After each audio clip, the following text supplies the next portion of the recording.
Eric Gutierrez is from Christian Aid's Accountable Governance Program. I asked him first how the nature of conflict around the world has changed in recent years.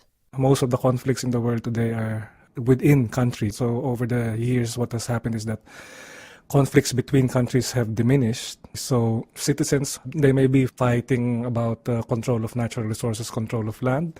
It may be something religious in nature. So you have religious authorities feeling some kind of persecution, and they put up a challenge to the authority and legitimacy of the government. So most conflicts today are within countries. So, Eric, what is the scale of the issue? If you can tell me about how many people are affected by conflict. Well, the Global Peace Index, which monitors countries based on 23 indicators like access to arms, number of homicides committed in society, violent demonstrations, and those things. They have listed about 30 countries. These are countries like Afghanistan, Somalia, Democratic Republic of Congo. And the estimate in 2009, there were about 49 million internally displaced refugees because of these conflicts. So there's also this big humanitarian problems being created in those different countries.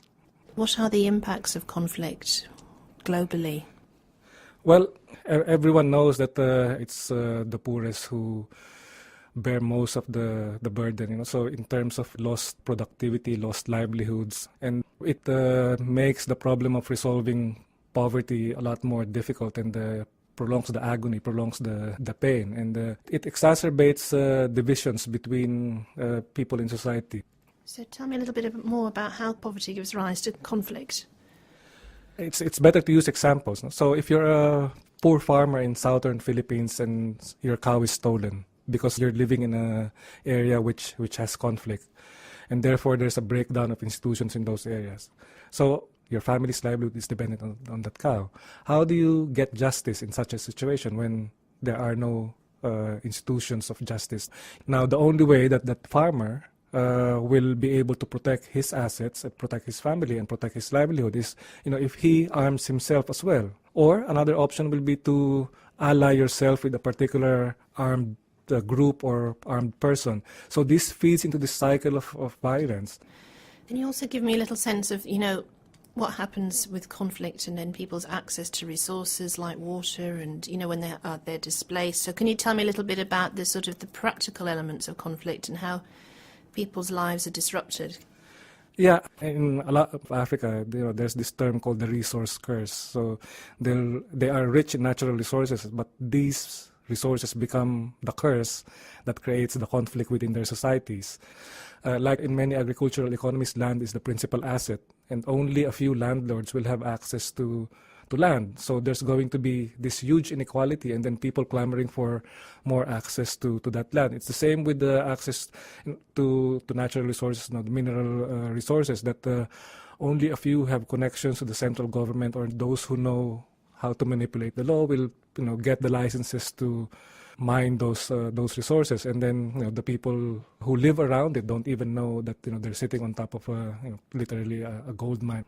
Can you tell me more about your work, Christian Aid's work on conflict? The reason Christian Aid has become involved in many countries that suffer from conflict is it does humanitarian work in those countries.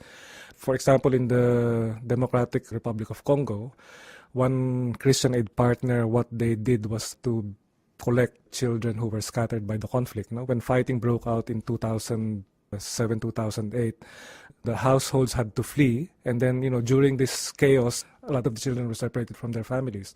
So what the program did was basically to put up a shelter and then try to collect all those children, use the local radio to tell households that this child is here in our care.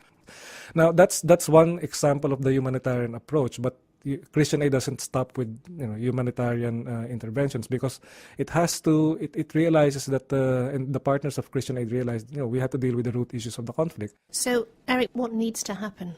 What are the solutions? One solution is to focus on the root causes of the conflict. What the peacekeeping forces do is create a buffer between warring parties, but there's never really any effort to address why those parties came to war with each other in the first place.